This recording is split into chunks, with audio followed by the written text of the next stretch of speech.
Okay, what's up, Foundation Nation? This your big partner. I'm back again, man. We back in South Central LA on that east side, man. It's a lot of y'all from different states. It's a lot of y'all from LA been asking me about Swanny Flyer from Villain. And I kept telling y'all, I said, I'm gonna get that interview to y'all. I'm gonna get the interview to y'all. Just hold on. I say, so now here go, this is a treat. I finally tracked the homie down and I got him on film.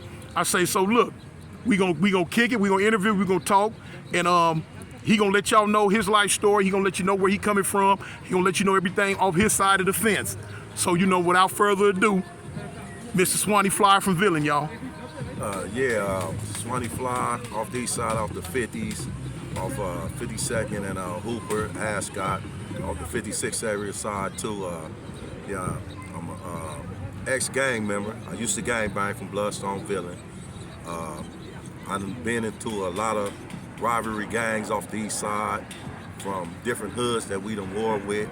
And Cartoon asked me to come get this interview, so I was happy to meet him and get this interview to him. So any questions he asked me, I'm gonna gladly answer them the best of my ability.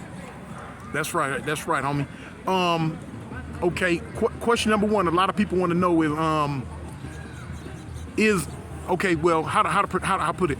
They want to know on what level, like when it comes to the Bloodstone villains, when it comes to like all the other Bloods on the east side, they like to know, they always ask me, who's the toughest? Who got it going on? You know what I'm saying? And I always tell them from my experience, it had always been the villains and the swans. Right.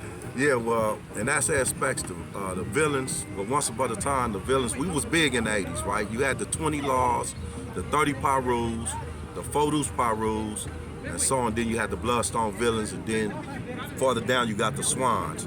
But during them days, as far as banging, them is all the homies, even the Pueblo Bishops. We got along with all them. Them was all our allies. But we really allied with the swans more than anybody as far as when the gang wars stepped off.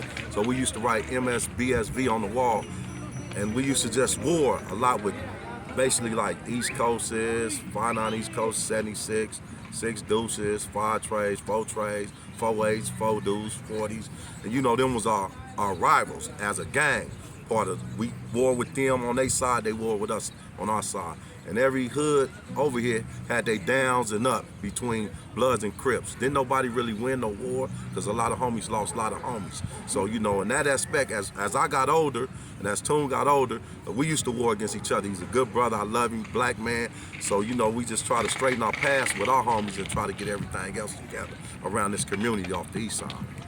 That's right. I tell them that a lot of times too, a lot of people in different states, man, they think that LA is still all this, just nothing but gang banging and killing, and there's no understanding. And I tell them all, in this day and age, the lines have blurred. You have alliances, you have partners that cross the red, that cross the blue. I said, but at the end of the day, it's not what they think. A lot of people are grown now, they get money, they entrepreneurs, they got businesses.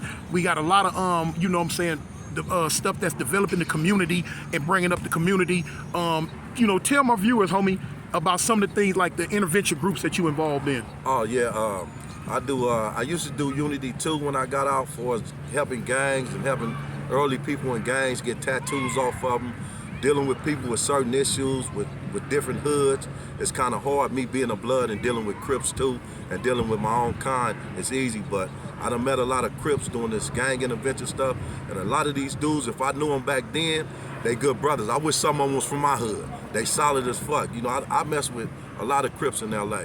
Like I say, I don't got no enemies. I'm 55 years old. My gang banging days is behind me. But as far as me dealing with Crips, I love dealing with them because a lot of them is good brothers, and I love dealing with my people that's Blood. So we try to manipulate a lot of shit out the way out here.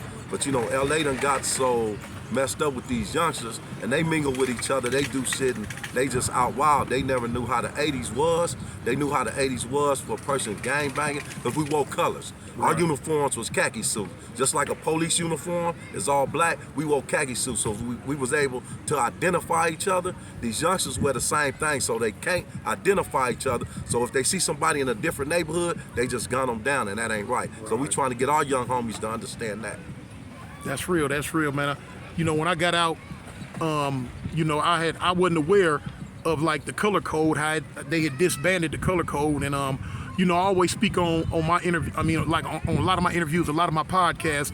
You know how these youngsters, they run around with these little bitty skinny jeans on, with these little small shirts on that show their rib cage, and with these backpacks and skateboards. I mean, you know, me personally, I couldn't understand it. So I know it kind of threw you for a loop. You know. Yeah. When I first got out, it did, man. Yeah. It's kind of crazy how the time changed, and like, you know, you got the dudes from the 70s, the 80s, the 90s. A lot of our homies is dead right now.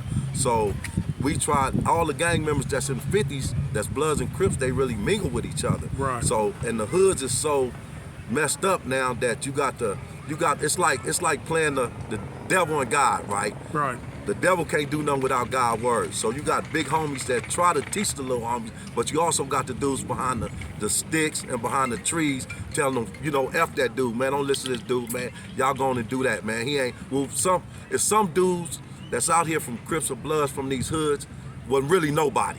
Right. In the 80s. So with dudes gone and dead, they surface like the devil and start spitting their venom on these young dudes and teach them on the wrong way. Right. I agree, homie.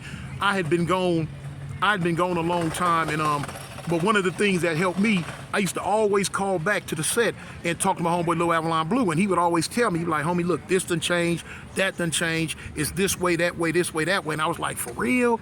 I was like, okay, wow. One of my partners that I left and that was in Alabama prison with me, he's still there, was the homie Get Down from Six Deuce Brim. And he had told me about how like my set, the Avalons, was like kicking it with the Peblos. And at first I didn't believe him.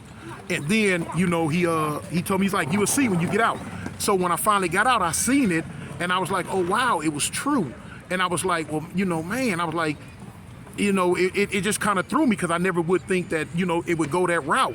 But since I've been out now, it's like, you know, the older generations, we get along, whether it's Crip or Blood or no matter what it is. The older generations, we tend to get along a little bit more. And I know it's kind of like that on y'all side too, right?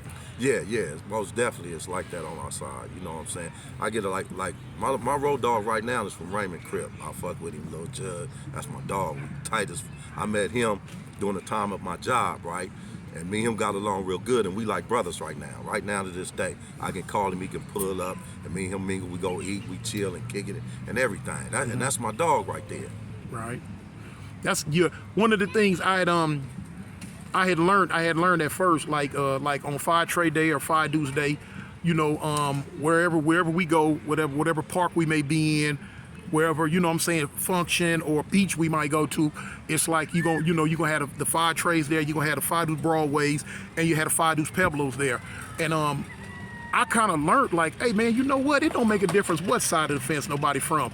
We can all get along, you know what I'm saying? We can all get along. We did what we did, it's water under the bridge, and we can all just get along, you know what I'm saying, to keep the peace and keep our community, because we losing our ground little by little to, you know, outside influences, you know what I'm saying, other people moving in, and the same houses and the same streets that we had back in the day, we slowly but surely losing it. So it make more sense to me to come together, no matter whether you Crip or Blood or no matter what you are, to come together and keep the peace, man, and try to keep our communities, you know what I'm saying, whole and intact.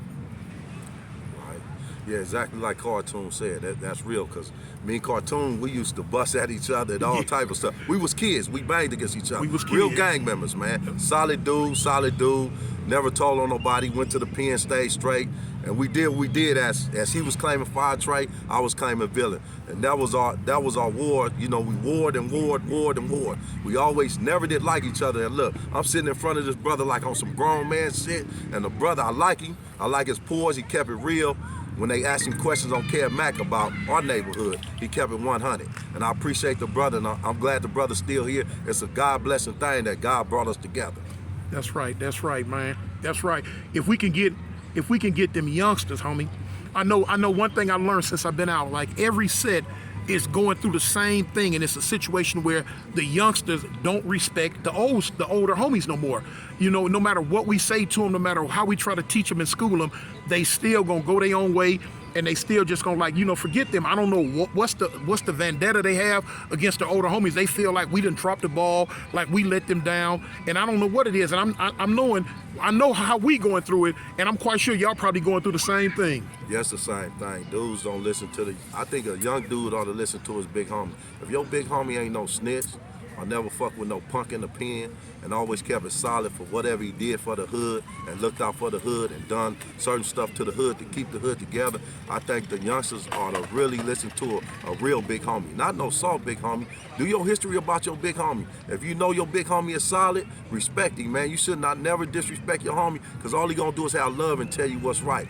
Now, when you go to them pens, the same dudes you hang around with, Cripple, Young Blood, whatever you hang around with, I bet you any type of money, when you call back to the hood to ask for some money for them young cats, 9 times out of 10, a big homie that had love for you gonna send you that money and stay in contact. It's only so much we can tell y'all, because right now, in these days, in the 80s, the 90s, a lot of gang members wasn't dying like they dying today. Right. It's y'all 15, 14-year-olds dying, homie, because of the Instagram.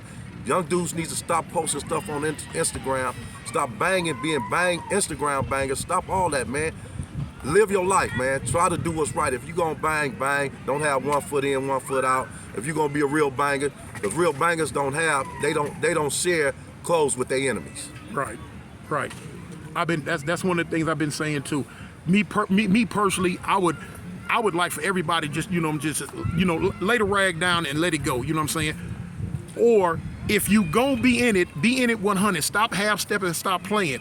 But now you can be a Crip or a Blood. You can rep your set and you can have that in your heart, but you still can help your community. Just because you're a Crip or Blood, it don't mean you can't come together and help build and help your community, man, and help bring the youngsters that are out there running wild, help bring them in to where they can see a better way, instead of just senseless killing each other and senselessly dying. And that's one of the things I like about this brother Swanny Fly, man. He been involved with the community activist stuff for many, many years. He been involved with, the gang intervention and trying to make things better. And I commend him on that, because I want to get involved with that myself. And I've been asking, I'm like, get me involved with that. So now that he's here and I'm speaking with him, I'm quite sure he gonna hook me up. He been helping me so far, and he gonna help me some more to get it to where I can get. I was telling y'all about the Gloves Up, Guns Down program, and so now I'm glad that I bumped into him, and he hooked me up with a lot of people that's gonna really get me going on that right there. Yeah, that's gonna be a beautiful thing. I'm gonna ride with the brother till the wheels fall off, man. You know what I'm saying? Like I said, once upon a time we was enemies, but now me, this brother gonna end up becoming best friends. God put us together for a reason, and I'm gonna help him make it happen. That's real. That's real. That's real. Okay, hey Blue, hey, get us where you know what I'm saying? Let me see. Oh, we in the park. Foundation, I know you had. We live, you know what I'm saying? We really live, man. We really live, man, right here, man. Oh, yeah. Hey, listen here, man. Don't never let it be said, man, that differences can't be put to the side, that young wild dudes can't grow up, man, and become men, man. What we did as a child, we did as a child. But what we do as grown men, we do as grown men. You know what I'm saying? LA gonna be LA. You know what I'm saying? The gang thing, that's our culture, that's our heritage, it's our foundation, it's what they do. But now you don't have to do it like we did it in the 70s and 80s, homie. We can do it how me and this brother right here trying to do it now, straight up. Exactly. Praise God. I love all you brothers from different states. I hope y'all tune in to tune. Good brother, man. Listen to the podcast. It's a nice podcast, man. And enjoy your day. God bless all you dudes, man. And like you say, man, put down the rag and help your community, man. That's some real shit. That's real. That's real. So at the end of the day, homie, I'm Cartoon 52nd Avalon. And I'm Swanny Fly from Eastside Village. Y'all see this. History in the making.